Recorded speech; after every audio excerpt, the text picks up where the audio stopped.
Are you ready to do this, Britta? I'm ready to do this, Spence. Punch it, Chewy.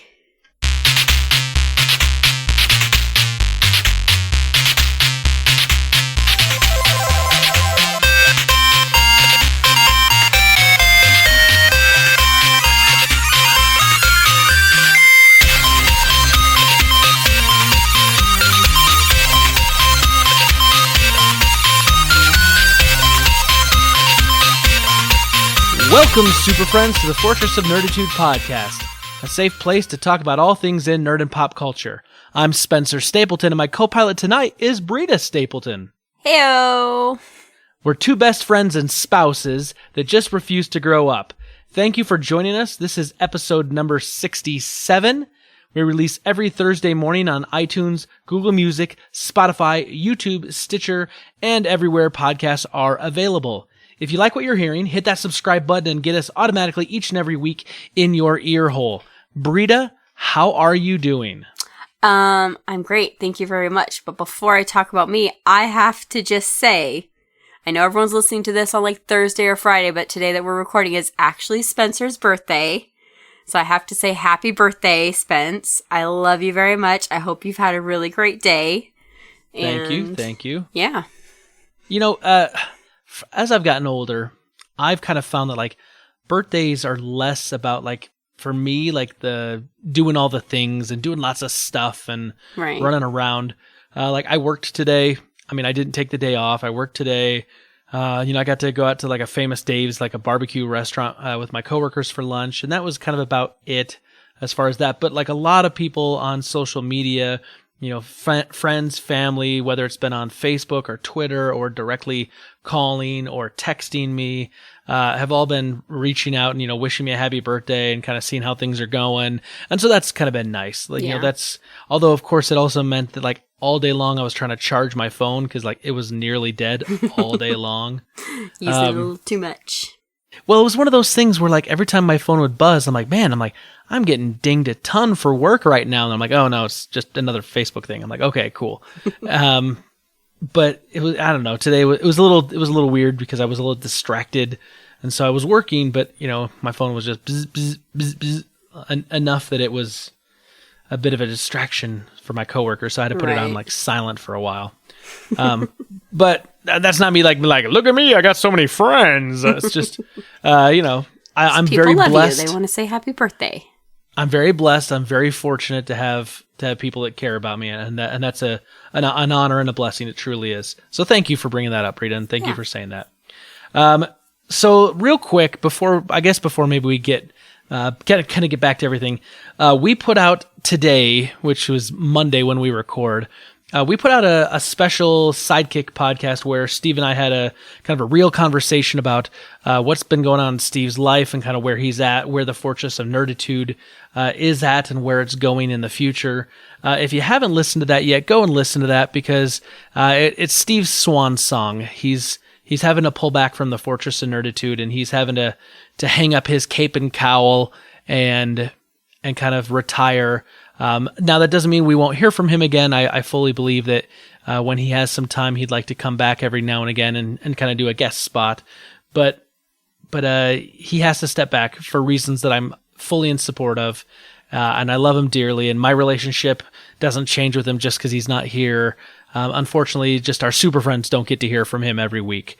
So I feel sad for the super friends because they don't get to share a little bit of time each week with Steve like I always get to. So anyway, go listen to that if you haven't listened to it. It's short. It's under 20 minutes. But it's a nice send off to Steve. Yeah. And obviously we wish the best to Steve and his family, and we love them, and just hope things go great for them. So anyway, Britta has stepped in. We're going to do a movie club this week. Woohoo! And we got a little special surprise. And so Britta's once back again with me here in the Fortress of Nerditude. So Britta, tell everyone what's been going on with you. By the way, your birthday was yesterday, so happy birthday to you. Thank you. Tell everyone how your week has been, what's new, what's going on. Yeah, so for those of you just hearing this, my birthday is on March 4th and Spencer's birthday is March 5th. So our birthdays are always right next to each other. Typically for our birthdays, Spence is very particular about his birthday cake. I love it. I love it. It's like crack cocaine. I can't get enough. He loves a German chocolate cake. And I'm not going to lie, German chocolate cake, probably one of my least favorite cakes ever. And I love cake. Like, I love cake. Every time you say that, a little part of me thinks I have to divorce you. I'm just saying that. You didn't check this with me before we got married. I'm sorry. You better be careful. You better just like tone it down. That's all I'm saying. It's still my birthday. Tone down the hate for my cake, okay? I'm not hating on it. I'm just saying it's not my favorite. I don't want to eat it. You can eat as much of it as you want. But this year, because Spence is being so healthy and not eating sugar, that I actually got to have a cake. And we didn't have his German chocolate cake. So the plan originally was my sister was going to make me a cake. She decided she wanted to do that this year. But unfortunately, we had a big winter storm coming in. I'm using that in quotes because it wasn't really as big of a winter storm as they were expecting. So my sister didn't end up coming up to the house yesterday. So Spence stepped in, made me an awesome birthday cake. That's right. It was delicious. It was a chocolate cherry cake with buttercream in the center and chocolate ganache covering it, kind of like a mirror glaze. It's very fancy. He's been quite inspired lately as we've been watching the Great British Baking Show. If you haven't seen it, check it on Netflix. Mary Berry and Paul Hollywood probably would have found things wrong with it, but for the common lay person like myself, I thought it was pretty well done. Yeah, I thought it was delicious. I loved it. I'm going to eat some more of it today, that's for sure. So you have to drink milk, though, with it. You have to have milk with it. It's super rich. Like, the ganache is like a super rich chocolate pudding almost that's on top of it. Now, you say ganache and I say ganache. Is this a tomato, or tomato. Is there actually I always say things more British than you do. I say aunt. I say things in American. Aunt. I know. Because I'm an American. Freedom. I have proper diction, but that's USA, cool. USA. Okay, go ahead. A long line of English heritage. No. You're from Sweden. Your family's from Sweden. What are you talking talking about? My dad's side is English. They came over on the Mayflower. I can trace my family history. I have the line traced back to the Mayflower. So yeah, you're not British because they hated it there, so they came over here. And your dad's from like Pennsylvania. So I mean, come on, that's not British. That's like steelworker country. At some point, it was. We love all of the super friends in Pennsylvania. Keep listening, guys. We love you. Yeah, your mom lives in Pennsylvania. I know. And she's not British. Boom, shakalaka, math. I bet she's got some in her history. Anyway, so I had a wonderful cake yesterday. Our two little boys were so adorable and sweet. They had so much fun picking out birthday presents for us this weekend. We each took them shopping separately so they could pick out birthday presents, and they picked out some beautiful earrings and a necklace for me. I'm going to say Charlie has some expensive taste. That's all I'm going to say. That necklace was not cheap. Well, by your standards, I'm sure. Well, I'm saying like it's not like you bought them at a jewelry store. You got them at Target. Well, that's what I'm saying. We went to Target, and it's like, Jackson picked out these earrings that are really nice and pretty, and they're like $15. I'm like, hey, great. There was a bunch of other necklaces that were $15. No, Charlie picks out the $30 necklace. I'm like, buddy, you ain't got no cash. How you going to pay this? They're going to have you busting your hump in the back stocking boxes or something to pay that off. Whatever. He loves his mom. Nothing but the best for his mother. It's true. That's true. Yeah. So anyway, so that was really fun. I mean, talking about birthdays, like you said, it's not as big of a deal as it kind of used to be. Yesterday was just a real chill day. We went to church, we came home, had lunch, opened presents, took a nap, watched a movie with the kids, had cake, like nothing extravagant, but it was a great birthday. I got to tell you, I had a lot of fun. Well, good. Did you talk about how we went out to dinner? No, we went out to dinner. Wow, really descriptive there, Britta. Thanks. You're the best. Did you want more details to that? Well, I'm just gonna say that we normally, because our birthdays usually fall together, like we usually kind of go out like to the same place or the same time, kind of make it a combined thing. But this year, like I not that I'm trying to be like the best husband out there, because that's not what I am. However, I wanted to try to make your birthday a little bit more special this time. Go out and like celebrate your birthday for dinner and like make sure you had a cake, because I knew I wasn't going to be eating cake. And I wanted to make sure like you felt that, your birthday was being celebrated maybe a little bit more than it has been in the past. And I was okay to, kind of take a back seat this year because I have a suspicion that next year when I turn 40, yes, 40, You're 40, so old. I figure maybe we'll do something a little bit bigger for that birthday. Probably. For We're me. probably going to do something a little bigger. So I mean, I'm thinking like Hawaii or something, but whatever. I mean, something. But that was for our anniversary. Just call it whatever you want. In my mind, it's all for me anyway. Yeah, that's true. So I was totally okay with having my birthday take a back seat this year, and not doing like the traditional German chocolate cake and mint chocolate chip ice cream. Yeah, we didn't even have plus, ice cream. I had a little tiny bite of the cake that I made you, but it was only just because I wanted to taste the flavoring of the cake that I make, because I made all that thing, and put it all together. So I just wanted to see if it was any good or not. And it wasn't too shabby, I must say. I thought I did well. I told you I liked it. But so yes, today I turned 39. I came home today, and the boys were super excited to have me open up presents. And of course, when they got home, I'd gotten home maybe like 20 minutes before. And so I was already on the treadmill and I'm already working out. So then the boys come downstairs and they want to jump on the bed that's next to the treadmill and they want to pretend like they're working out, which is really, really cute. Guys, it really is. I'm just saying it. It's a cute thing. And I don't want these moments to pass too quickly because I know that I'm not going to be able to get them back. But at the same time, when you're trying to kind of keep yourself motivated in the middle of a walk or in the middle of a jog or a run, and you're trying to listen to music or like an audiobook or something to kind of keep you like in the zone so you're not focusing on how much time you have left, having to stop every 15 seconds to like listen to, Daddy, look, I'm exercising like you. Daddy, look. And I'm like, I know you're exercising. Yeah. I can see you. You don't need to tell me. I'm using my eyes. It really kind of pulls me out. And then I'm like looking at the clock thinking, I got to go 17 more minutes. I'm never going to make it. So. Right. Yeah. Yeah, that gets a little distracting. Just a little. But, like Britta said, we did the weekend upright. I'm looking forward to kind of this next week ahead. I'm still kind of keeping up with the Hopper to Hellboy accountability group. I'm still exercising. I'm down 45 pounds right now. That's amazing. Since January 1st. I'm so proud of you. That's just so awesome. Thank you. Here's the downside, though. The Super Friends, you can tell me what you think I should do because I'm open to suggestions. I have an issue, and I really noticed it yesterday, Sunday, when I went to church. Because usually I wear like a dark pair of slacks, and I kind of have this like blue shirt that I wear. But now the blue shirt's really big on me. I can't wear it anymore because it looks like I'm wearing a tent. And so I had this white shirt that I haven't worn in a while because it's too small. And so I was like, oh, okay, well, I'll try wearing the white shirt then. The white shirt is too big for me now and it's a tent. And so I'm running into this problem where I have the same thing with the khakis I have to wear to work or my jeans, that my clothes are all getting to be too big, which is a good problem. Don't get me wrong, a good problem. Yep. But it's, I don't want to go out and buy a whole new wardrobe with where I'm at right now because I know I'm going to continue dropping weight and continue getting healthier. And so I'm trying to figure out, like, do I buy a little bit of clothes just kind of like help bridge the gap?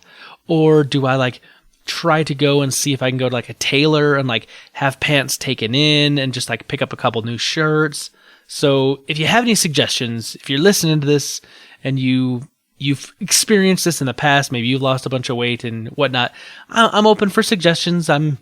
Right now I'm ratcheting my belt to like the last notch to make it work. I'm going to start punching new holes in my belt, which is, like I said, a good problem to have. But, it gets a little weird when I've got like 3 feet of belt hanging off my waist that's, no longer being used. So. Right. And just saying. So let me know, Super Friends, what you got. What would your advice be? So anyway, other than that, like my week is good, real good. Obviously got to record with Steve last night and then released that this morning for the special sidekick episode, and had a lot of fun. Like, we recorded only for like 20 minutes, but we were on that call for like 3 hours. Like, we talked well before it and well after it, and we were just laughing and being goofy and telling funny stories to one another, and we entertain each other, I think, more than most people, but still. So that happened this week. Other than that, not a whole. I can talk. Not a lot else has been going on. Let's just put it that way. There we go. You got it. I'm not going to edit that out. That's staying in. Leave it. So anyway, Britta, what do you say? Should we get to some rebel intelligence? Let's do it. I always have to let you know, many Bothans died to bring us this information. Rest in peace, you Bothans.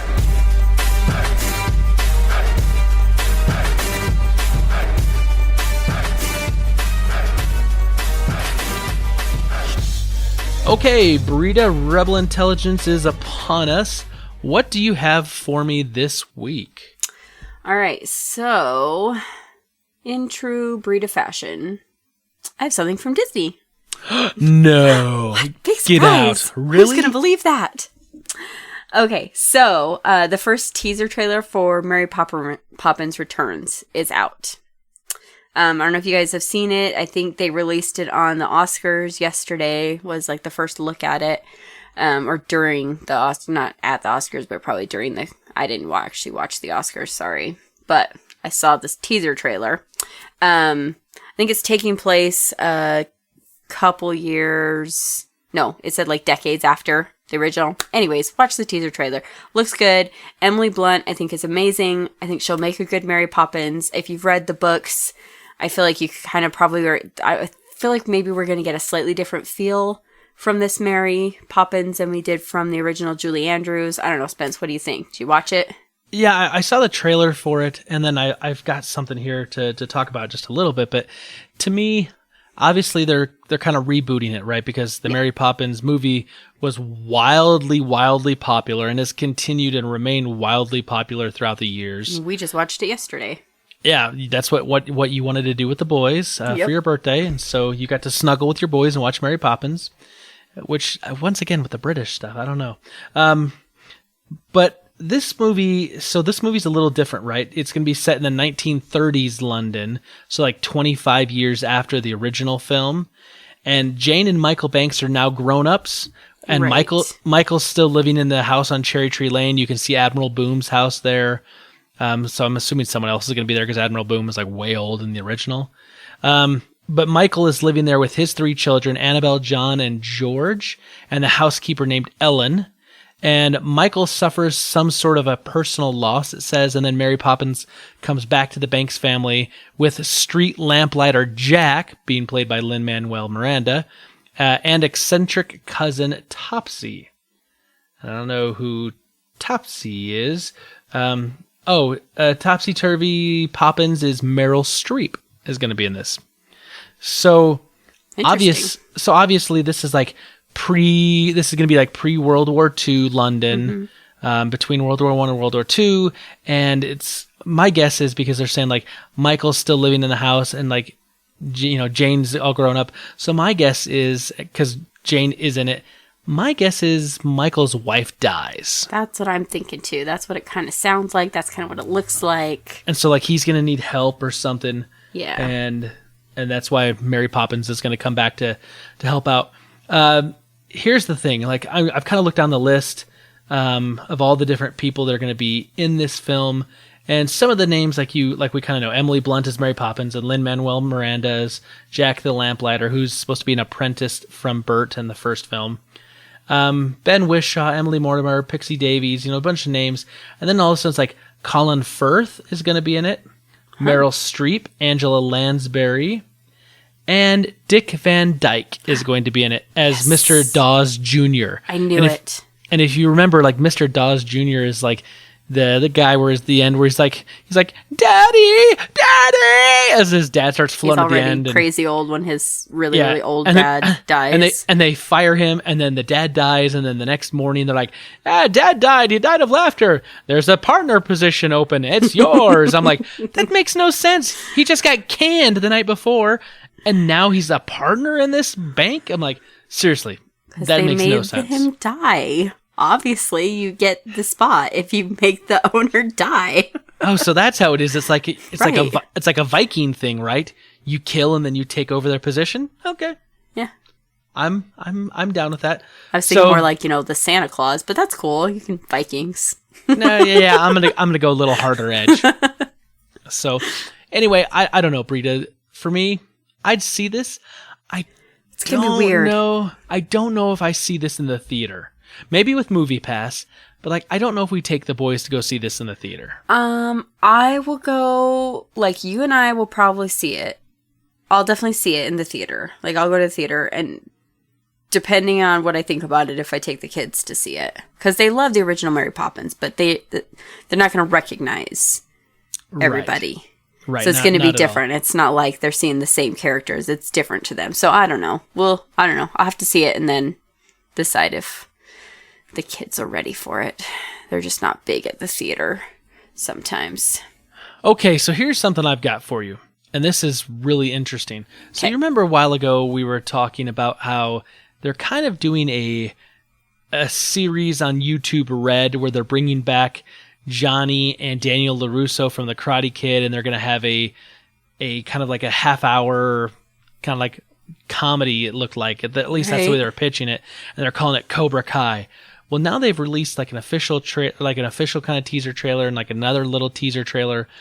And it's interesting, but like Johnny is restarting the Cobra Kai dojo. He's taking on students, and it's kind of like the Mr. Miyagi Daniel relationship, but it's kind of flipped on its head. And he's spray painting the wall and pulling off the thing, and it says strike hard, strike first, no mercy. And so like he's bringing this back together, and then the other one, you see Daniel LaRusso like talking to him. He's like, "Why are you doing this?" He's like, this is here. And so like at first it kind of seemed like it was being pitched as like a comedy, but like now maybe it might not be, but at least with the trailers, it looks like they're pitching it and they're showing more of like the rivalry still between Johnny and Daniel is like still there, still ongoing. And they're like in their 40s now. And it's like, I haven't been very high on this idea. And I'm watching the trailer and going, this might not be bad, but I mean, at the same time, I don't know. I'm not sold. I'm not on board. The trailer though makes it look like there's more drama than there is comedy. I don't know, right. Britta, is this something like the whole attempt to like nostalgize, like we talked about with Full House and some of the other stuff, that they kind of come back and do reboots and make like, are you on board to see a Karate Kid reboot? Because they've done Karate Kids since that one, like the terrible the movies, yes, but this is a stuff. TV show. Yeah, I don't know. I mean, I'll watch it. I'll watch the first couple episodes and give it a shot and see. But I don't know. From the preview, it just looks kind of.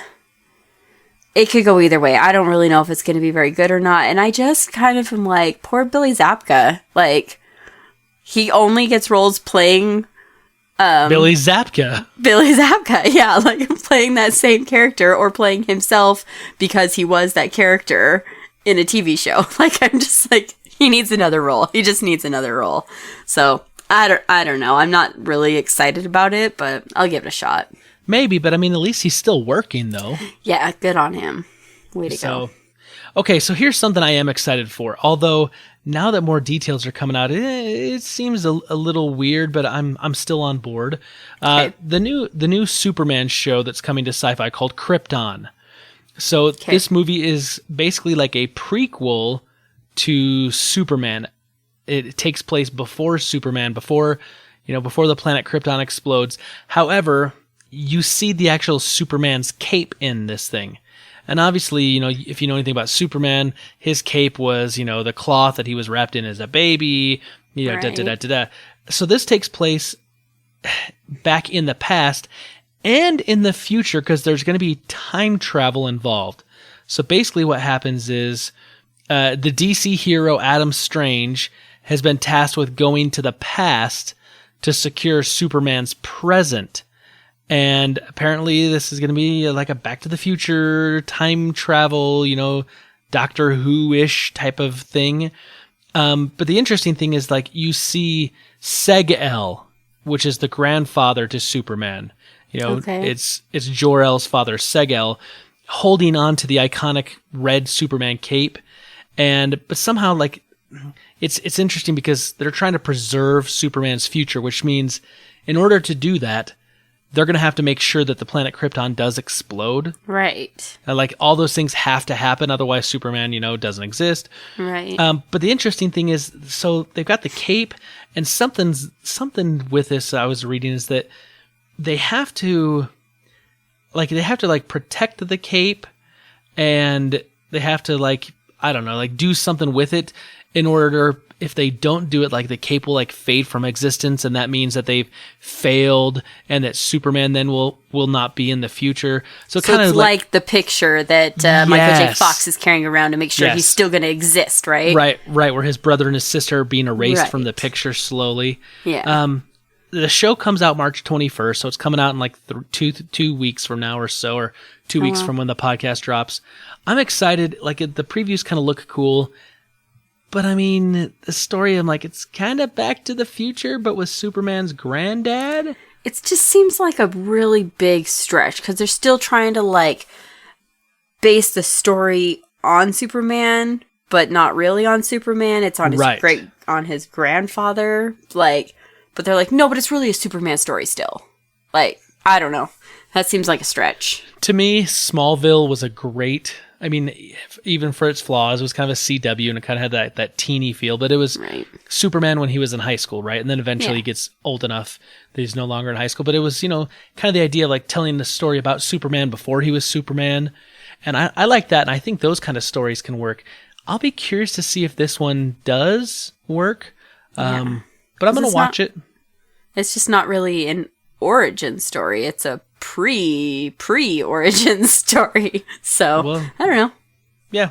We'll have to see how it goes. Yeah, we'll check it out. All right, so we know the new Han Solo Star Wars story is coming out, right? Right. So, apparently Disney's been accused of plagiarizing those posters that have been created. So the posters are, they say Solo outline. It's using bright colors. It's got, Han Solo kind of in the spaces of the letters behind it. And apparently there's a French artist, and I'm not even going to say his name because there's no way I can pronounce it. Oh, come on, Britta. You took French in college. You should be able to figure that out. It's Jean Lepete Fier or something. What? No, it says the accuser's name is Hakim Bahous. Something like that. Hakim Bahous? I know that guy. Yeah, he's pretty cool. Totally. So it's a guy, right? What? It's a guy, right? I'm pretty sure. Yeah. I don't know. Okay. I'm making it up. Calm down. So he's an artist who designed a series of album covers for Sony Music France that, according to him, lay out the template followed by Disney's Solo posters. So apparently on Facebook, he posted a comparison of his poster and the Solo poster and said, hey, flattered you guys really like my work, but I'd like some recognition for that, or maybe some money. So... though, here's the thing, I'm gonna pull this thing up and I'm gonna look at it because I saw it before, and here's the thing, it's just kind of Solos, the letters are written out, and then but they're transparent, so you can see an image of Solo behind them. Yeah, it's almost like you're looking through a window of the letters. Right. I don't know that this guy, this Hakim Bahous, or whatever his name is, I don't think he's the only one that's done this, because I've seen this this idea done in artwork a ton. I mean, I've seen it. Heck, I've even done something like that for when Steve and I did the Stranger Things season 2 little sidekick podcasts, and I kind of did something that was kind of similar. We spelled out Stranger Things, and you could look through the words and see an image behind it. So I don't know how much this guy's gonna be able to stand on this unless there's something specific he used. If it's a certain art style of the image behind it, or if it's a certain font, or if it's something. But I mean, this to me seems a stretch. Yeah, and Disney has come out and said that the posters were created by an outside vendor. So it's something that they're looking into. So they're not saying oh yeah, one of our artists totally that's just their stole that person's work. But well, that's also just their way of basically like stalling for time, so they can like we're gonna look into this, and not accepting any responsibility. So in case it was infringed upon, we did something. they're not admitting to it, because that's that's kind of a standard, And it's hard with art too, because there are so many similar styles. Like, okay, so my sister Clarice is a graphic designer, and there's things that I see all the time that I'm like, oh, that looks just like my sister's style. Or, I've seen this other artist do this kind of style. And just because you have a similar style and it, use similar colors does not mean you're plagiarizing each other. But it's also like, even if you do, it's kind of hard to really prove that. Do you know what I mean? Unless you're like taking the exact same picture and the exact same artwork and then just like changing the colors or something. That's a little obvious. It's not as easy to tell, I feel like, as it is in like literature and writing. Right. So we'll see what happens. I mean, yeah, I don't know. This guy just could be looking for payday, but then again, maybe his work was ripped off and he's not happy. So we'll see. My guess, Disney pays him money regardless and just moves on. Yep. That's my guess. Okay, so here's something that's interesting. Obviously, in our household, we're big fans of Stranger Things. And you guys know, if you've been listening to the podcast, Steve is a huge Stranger Things. Matter of fact, last night when we recorded his farewell, he was wearing a Stranger Things t-shirt that I believe I got him for his birthday. Oh, very nice. So in Stranger Things news, there's an actress. Her name is Maya Thurman Hawke. And she's been cast as a new character in Hawkins, and her role is kind of described like this: alternative girl who is equal parts sharp and playful, bored with her mundane day job. She just wants a little excitement in her life and gets more than she bargained for when she uncovers a dark secret in Hawkins.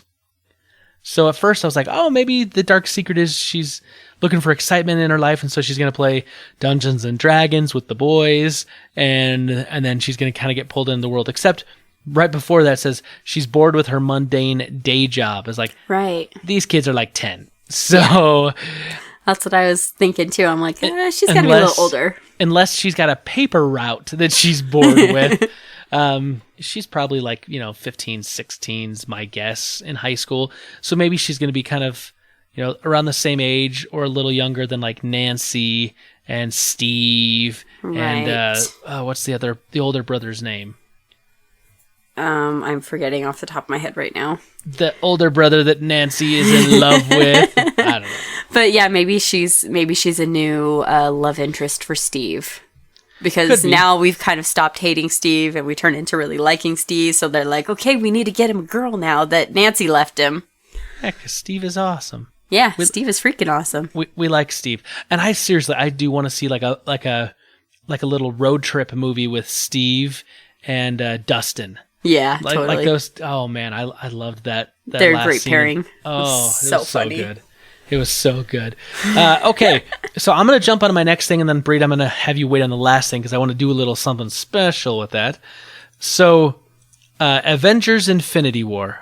Super excited for this movie. Right. We've been talking that it's coming out May 4th. We've been talking about May 4th. We're looking forward to May 4th. We don't have to wait till May 4th any longer. So, Infinity War has been moved up by a week. Bam! Big news. Hallelujah. So this really interesting little Twitter conversation happened. So Marvel Studios tweets out, on a scale of 1 to infinity, how excited are you to see Infinity War on May 4th? And the person that responds is Robert Downey Jr. And he says, any chance I could see it earlier? And Marvel Studios responds, anything for you, Mr. Stark. How's April 27th? And he says, great. With friends? ? And then Marvel says, you mean these friends? And then they tagged Chris Evans, Chadwick Boseman, Dania Guerrero, Mark Ruffalo, Don Cheadle, Anthony Mackie. All the Avengers. Pretty much. And then he says, and then Robert Downey Jr. says, the entire world? ? And their response is, that's a fantastic idea. Done. Avengers Infinity War in theaters everywhere, April 27th. Okay, that's like a super awesome way to announce the moving up of a super awesome movie. I agree. I love it. I agree. However, I also am trying to look into this for hidden clues like little hidden meanings, like an Easter egg. And I thought that their last thing, it says, where they said, "That's a fantastic," in all caps, "idea. Done." And I'm like, you mean like the Fantastic Four, the rights they just got from Fox? Oh, did they? Yeah. So when they bought 21st Century Fox, they got the rights back to Fantastic Four. I'm like, maybe this means, I don't know, nothing, because we know that the Fantastic Four, there's no way they'd be able to get them Show in the up movie. in this movie. Yeah. No, because there's no background, and Marvel's not like DC. There's no background, so they're not going to just drop them in there without some sort of prior knowledge. But I just kind of saw that and I was like, it's interesting that they highlighted that word. It was all caps. I'm like, maybe it's a nod. Maybe it's a little Easter egg to what could come. Or maybe it's not. And they're just, using actual, words in the English language that, would describe the jubilation of this moment. Yeah, right. So, I mean, I'm excited. I don't know why they actually decided to move it up. And I don't know if it's because Marvel also has the Deadpool movie that's coming out right between the Solo A Star Wars movie and the Avengers Infinity War. So maybe they're trying to give it a little bit more lead. Or maybe because Black Panther's been doing really well and there's no reason for them not to move it up a week. And so they can still try to, capture on a lot of the goodwill that Black Panther has rolling into it. Right. But knowing that, it's a month and 3 weeks away. That's awesome. Less than 2 months, and we get it. That's super awesome. excited. It's the weekend after we get back from our Disneyland trip. Ooh. So that's going to be awesome. Yep. Good timing. We're going to have to get tickets now. Yeah. Yeah, we're going to have to plan for them now. Okay, so here's the last thing, Britta. I know what you're going to talk about last. Steve and I did this little thing a while back ago where we talked about the Oscars. And we made some guesses as to who we thought was going to win what we call the top 5. Best Motion Picture, Best Director, Best Actress, Best Actor. And no, did we only guess the top 4? I guess maybe we only guessed the top 4. I thought we did the top 5. So I'm going to tell you what Steve and I guessed was going to get the Best Motion Picture. And then you tell us what the actual Best Motion Picture was. Okay. So Steve and I both guessed The Post. That was incorrect. The actual winner was The Shape of Water.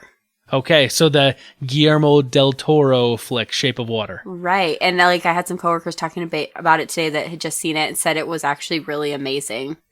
Which is kind of interesting, because that was kind of supposed to be like a horror/suspense movie, right? Yeah, but not really. They said it's not really horror at all. It's just like more of a suspense, kind of sci-fi-ish movie a little bit. So, I don't know. It sounds interesting. I might have to check it out. Okay, so Best Director, Steve picked Martin McDonagh, which I believe did 3 Billboards Outside of Ebbing, Missouri, and I chose Steven Spielberg, who did The Post. And the winner of Best Director was? Guillermo del Toro, The Shape of Water. Okay, so we were both wrong again. Okay, did you guys even have the nominees? Yeah, we looked at all the nominees. So, okay, so Best Actor. Because I don't have the post as on there. Anyways, okay. Okay. Well, we kind of went based off of the Golden Globes and who we thought, because they hadn't really released yet. Best Actress, Steve picked Saoirse Ronan, and I picked Sally Hawkins. It actually went to Frances McDormand from 3 Billboards Outside Ebbing, Missouri. Okay, so we're 0 for 3. Okay, Best Actor, Steve picked Gary Oldman, and I picked Gary Oldman. You were both correct. It was Gary Oldman from Darkest Hour. Look at that. Dang it. I so wanted to win this thing so I could text him and rub it in his face. But alas, no. We'll have to take a tie on this one. So I really do like the Oscars. We didn't watch them this year because it was on your birthday and we were trying to do more family kind of stuff, and we weren't really trying to watch a TV awards show. I kind of forgot too. But it is something I do enjoy. I did hear there was a bit of controversy though, because you know how they do the in memoriam where they show all the people that have passed this year, right? However, I guess this year 1,800 people passed that had connections to the TV and movie industry, because it's small people could be this guy was the best boy on this movie, or this guy was the grip, or whatever. Yeah. And so one of the notable people that was left off the in memoriam, because they cram it down to about 45 people. Right. a notable person was left off was Adam West, the original Batman. Wow. And a lot of people online were really unhappy about that. They're like, Adam West died. He was a TV. But sometimes I guess the Oscars will make the distinction that, well, they were more movies a TV. versus TV. Right, movie versus Yeah. TV. So like maybe the Emmys will take care of that. But I mean, he did star in the 1966 movie Batman. Yeah, which was Batman the amazing. Johnny Casino thinks it's amazing. That's true. Amazingly, awesomely bad. Yeah, a little rough. But I mean, he'd been That in one some just other. makes me laugh. He'd been in some other things, obviously, before Yeah. that as well. Right. Had a career, but anyway, so a little bit of controversy from what I hear with the Adam West thing, but we maybe take that we maybe feel that a little bit more here in the Fortress of Nerditude because it's Adam West. He's freaking Batman, right? Yeah. So I get that. Britta, did you have anything else for Rebel Intelligence? Nope, I think that was all that I had. Okay, I am tapped out as well. So let's go to our question from last week. Last week, I had Paul Calicote on the show, and we were talking about the New York Toy Fair that had just happened recently, and we were kind of talking about some of the toys that had been, demoed and shown. And so our question was, what is a toy from your childhood that you'd like to see get a remake? Britta, if you could choose a single toy from your childhood for a remake, what would that be? Honestly, I think all the toys from my childhood have been remade. Like My Little Ponies and stuff. That was one of my favorites. Okay, let's see. A toy from my childhood. Oh, this is a tough one. Maybe Strawberry Shortcake. Okay. And all her little friends. I don't know. They were these little tiny dolls that smelled like whatever fruit they were. There was a blueberry one, and we had a lemon one, a strawberry one. They all smelled like it. It was really awesome. Did it actually smell like it, or is it kind of like those markers that they're like, oh, this marker smells like blueberry, and it kind of does, but it also just kind of smells like a marker? No, it didn't smell like markers at all. I thought it smelled like they were scented like the fruit. So, but I was like 6, so Right. Take it with a grain of salt. But I liked it. So did my sister. My response was Lion-O for the Thundercats. Oh, and of course. That's and I guess your favorite. I kind of guess it has had kind of a remake, but I could use a good Lion-O in my collection and put it up on the shelf.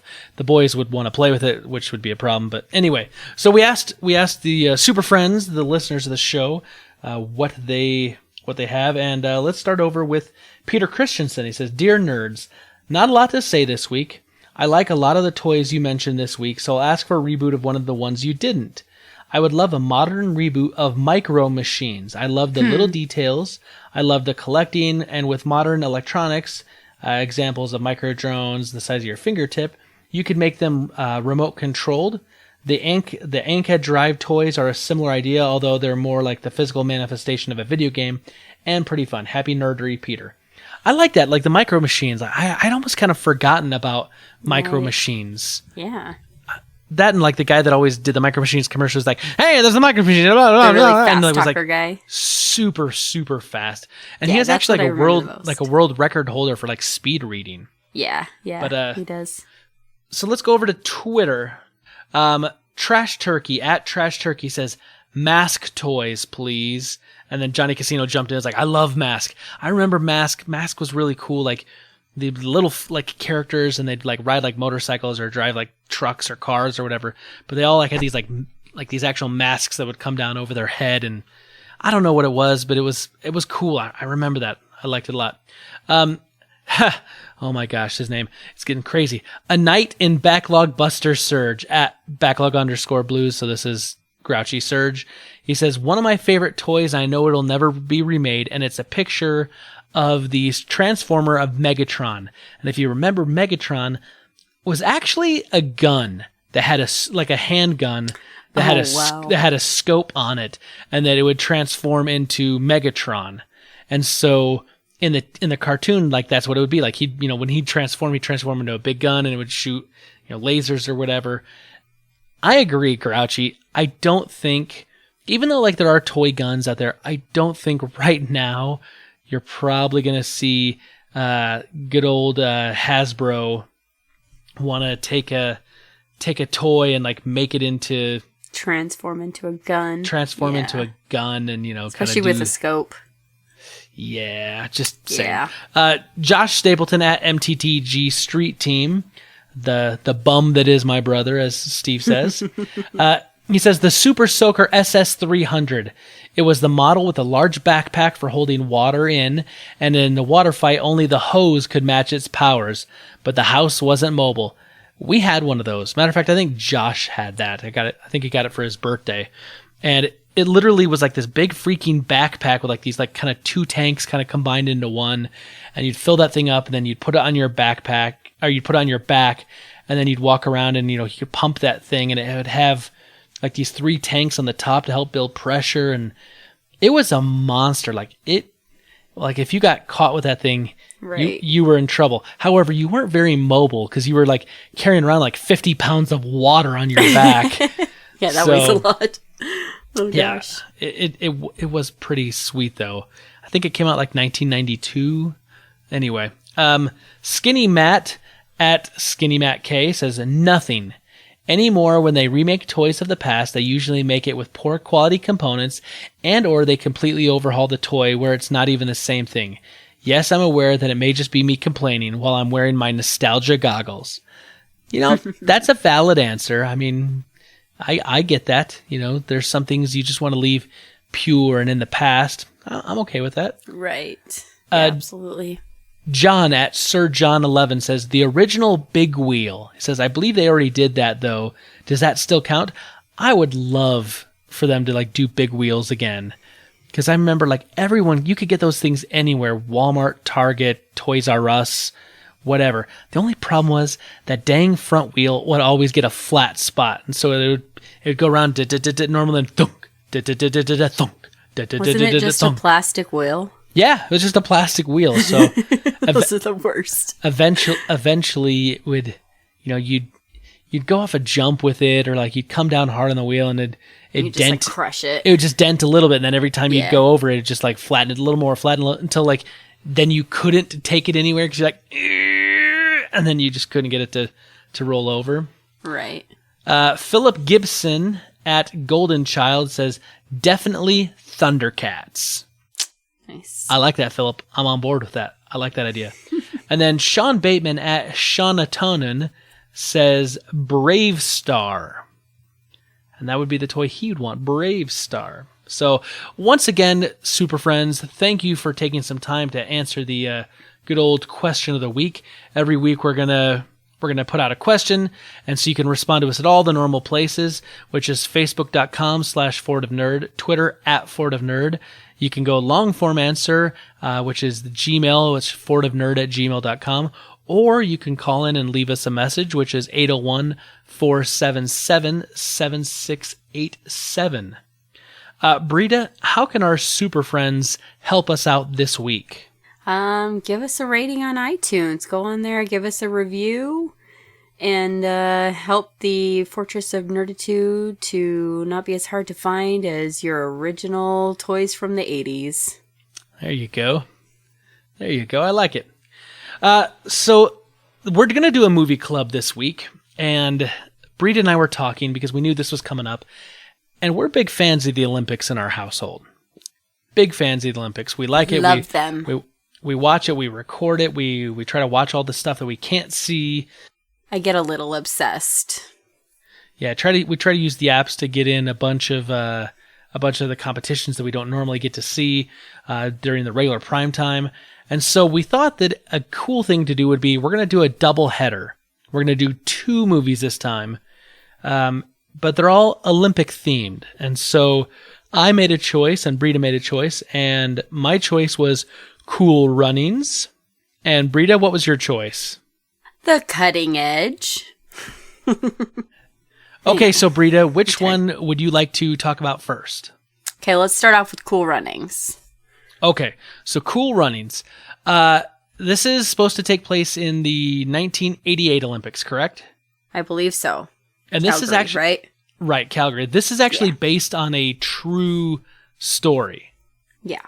So in the movie, some of the big contenders for like track and field for the Summer Olympics in the '88 was these runners in Jamaica, and there was a big crash, and like the 3 top guys didn't make it.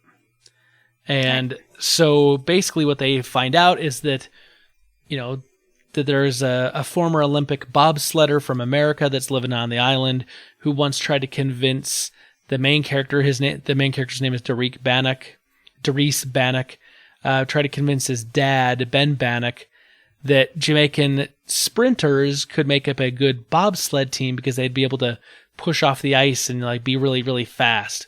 Right. And he's been on the island for like 20 years.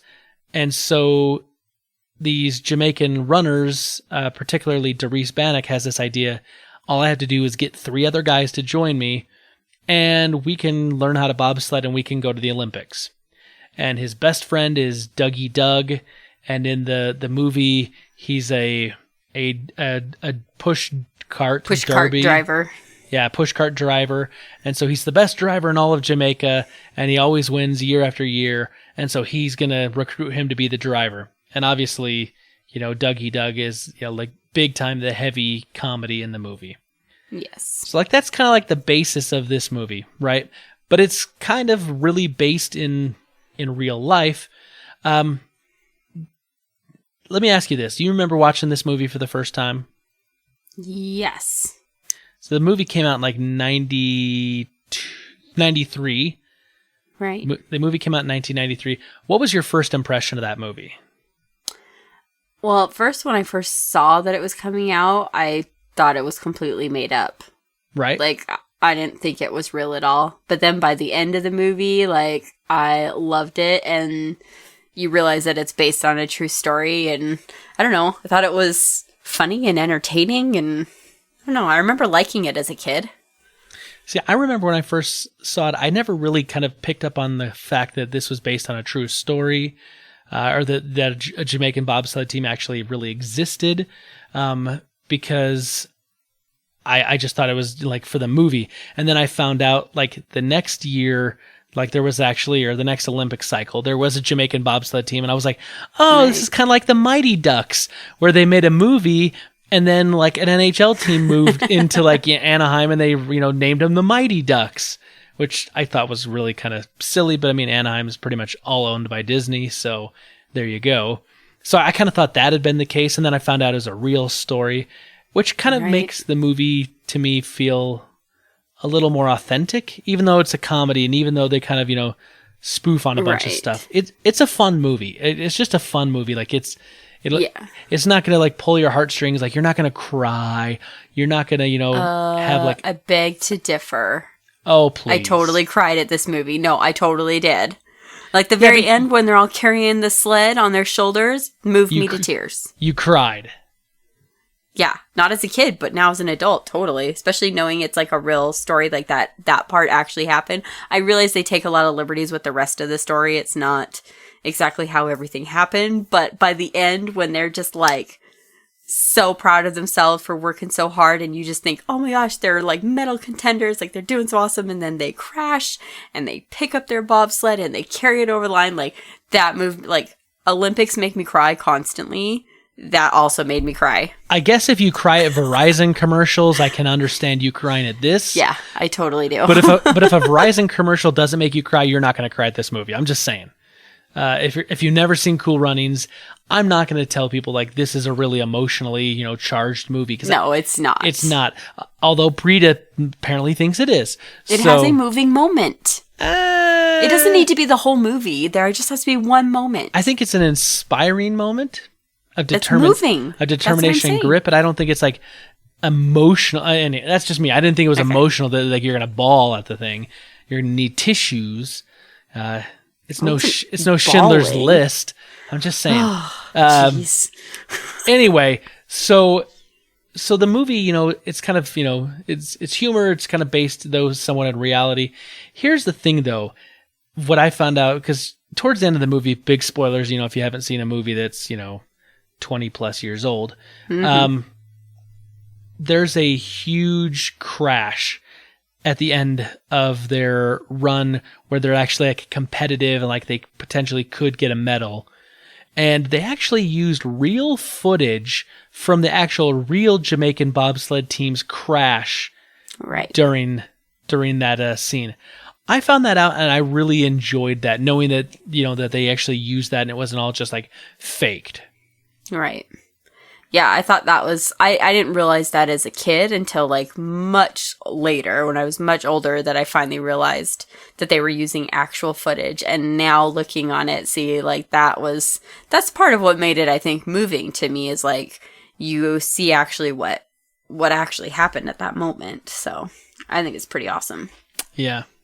So something I thought was really funny, and Steve and I talked about this a little while ago, in that movie Cool Runnings, they say like, and introducing Leon in the credits, Leon as Darius Bannock.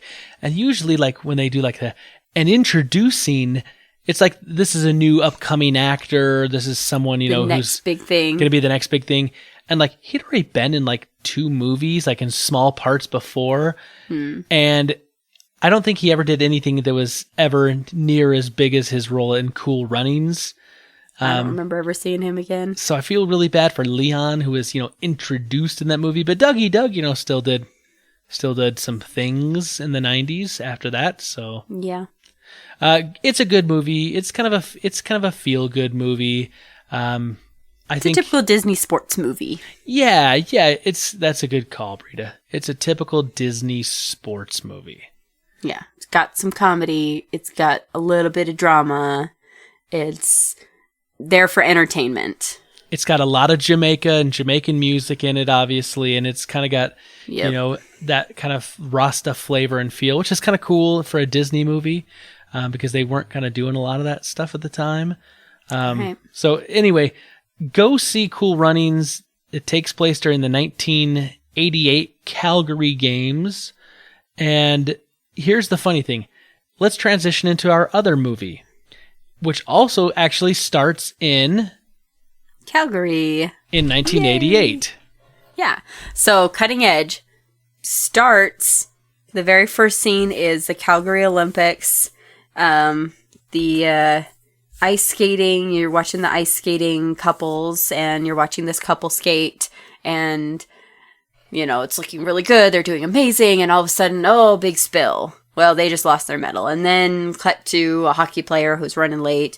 They run into each other in the hall, the figure skater and the hockey player. And both of them end up losing their chance to win a medal. And then it goes to, like a couple years later or something like that, when they actually meet each other. And I'm totally spacing on names for a moment of the actual characters in the movie. But you guys know what I'm talking about. You've seen The Cutting Edge. We hope. Right? Well, that movie's really old, but I just remember when that movie came out, it was like there wasn't movies about figure skating, and so many people love figure skating. I know a lot of people who that's like their favorite Olympic event, and I don't know, I just like being like a young-ish kid / teenager at the time. Like I really loved that movie. You weren't a teenager when that movie came out. What year did it come out? 1992. Yeah, I said young-ish kid. The same year as the Albertville Olympics. Yeah, exactly. So, I was a preteen. So I just remember loving that movie, and I would watch it over and over again. I loved it when I was younger. So I don't think I actually saw that movie until maybe 1995 or so. Yeah. I remember I was in high school, and we were over at a girl's house, and she's like, "Oh, we can watch The Cutting Edge." And I was like, sure, okay. Because I didn't know what it was. Right. And then we watched it, and I was like, this is a romantic comedy. I was like, because at first, we see the ice skating, and I was like, all right. And then the hockey comes on, and I'm like, ooh, now I'm excited. And then there's no more hockey. There's really no more hockey the rest of the movie. I was like, this sucks. I've been tricked. And I kind of remember sitting there feeling that I'd been tricked, and I was like, dang it. Here's the thing though, the actress who's in that, Moira Kelly, right? She I've never seen her in anything else until she appeared in the first season of The West Wing. Right. or maybe a little bit of the second season. And so, like, that's the only thing I've ever seen her in. And then the DB Sweeney, the guy that plays the ice hockey guy, I don't think that I've ever seen him in much else either. But I do know that he's become like really big kind of for like voiceover work. Oh, like okay. like down the road, and done a bunch of stuff for like video games and like cartoons and whatnot. Yeah. But I looked at this movie, and we recently rewatched it, and I don't know that my opinion on it's changed as much. Although I don't like harbor, like I don't hate it. Like it's a fine movie. It's okay. Right. It's not going to be my number one pick of like kind of an Olympic movie necessarily to watch. But if you want like kind of like a romantic comedy Olympic movie, then I think that's your go-to. Right. It's just a fun movie. Obviously, this one is not based in reality whatsoever, other than the fact that the Olympics are at the times and places where they were in reality. Right. The people are completely fictional. The story is completely fictional. The big throw thing that they do at the very end to win their medal is completely fictional.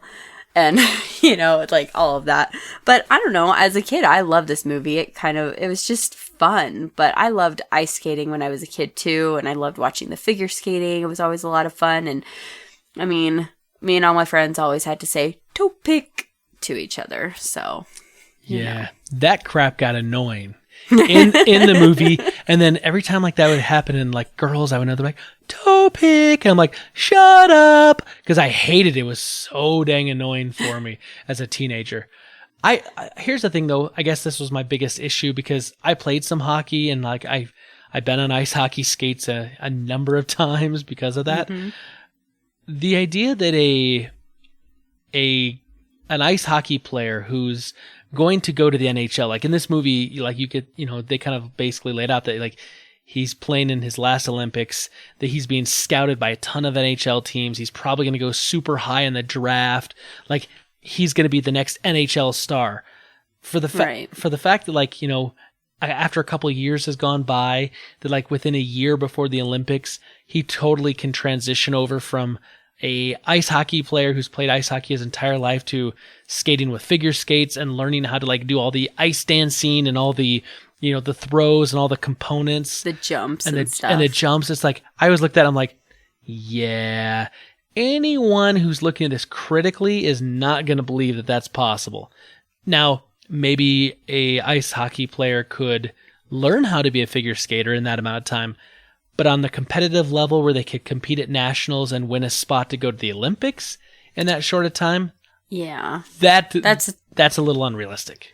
Yeah, that is a little far-fetched. Like, they Just definitely would need more time than just the 2 years that they have, because you're training for how long, and then you need to be in competition long enough to be even considered for the Olympics and stuff, to compete for that. So, I mean, a fair comparison would be like taking a football player and then turning him into a ballet dancer.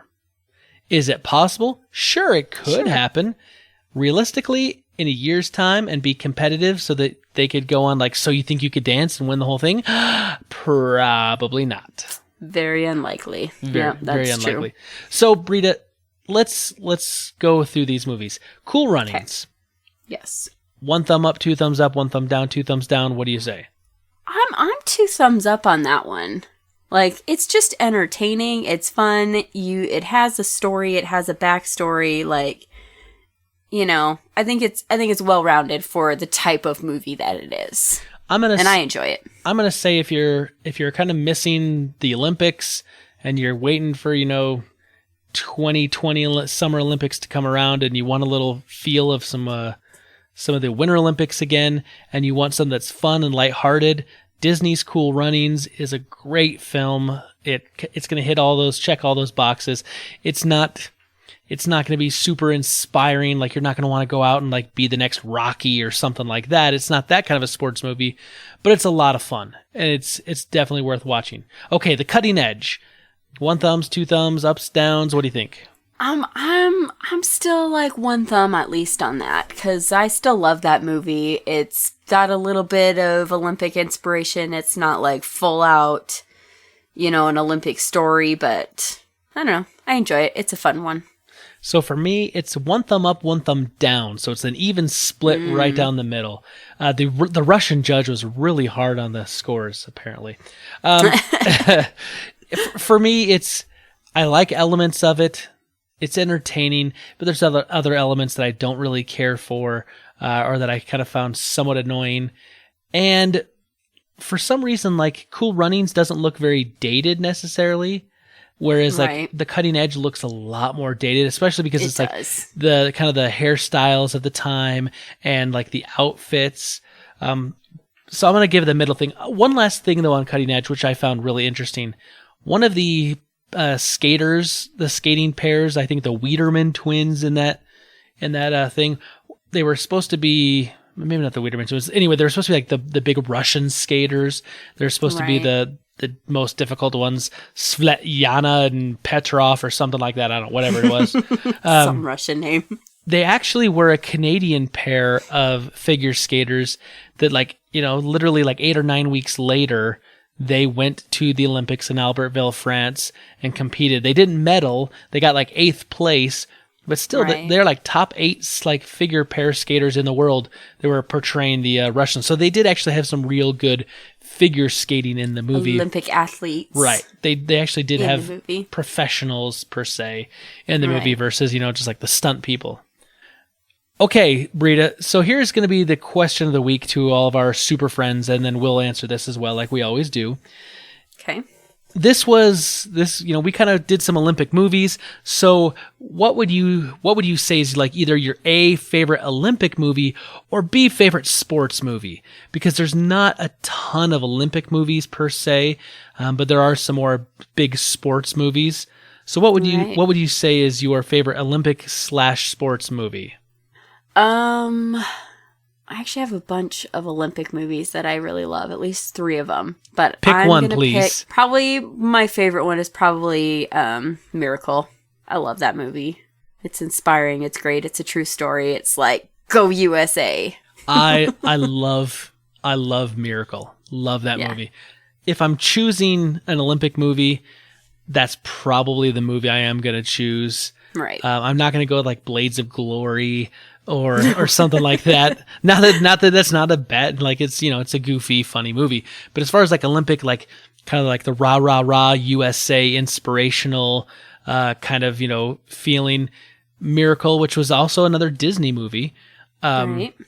That movie would probably be my choice as well. But I want to hear from the super friends.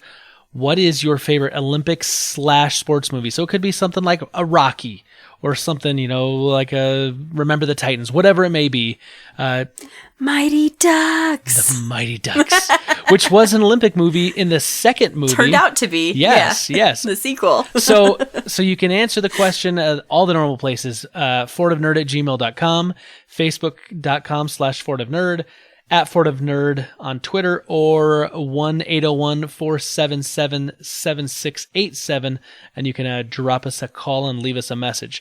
Britta, thanks for joining us once again for the movie club. I like it. Yeah. I like doing this. I like kind of going back and watching old movies sometimes. I mean, we do a lot of new movies, and we try to go see things in the theater, and we can give, reviews. Obviously, I just did a little Sidekick podcast with Nathan Thomas on Black Panther, which was brand new. But I do enjoy going back and watching older films sometimes too, because, we can get some enjoyment or see some things, get a new perspective on something we haven't seen before. Yeah, absolutely. It's fun to go back and watch a movie that maybe you haven't seen in years. And I always see something different that I forgot about or just don't even remember at all. Yeah. Well, guys, it's about that time. We're going to call a close. And so from all of us here at the Fortress of Nerditude to all of you, wherever you may be out there, may the Force be with you, always.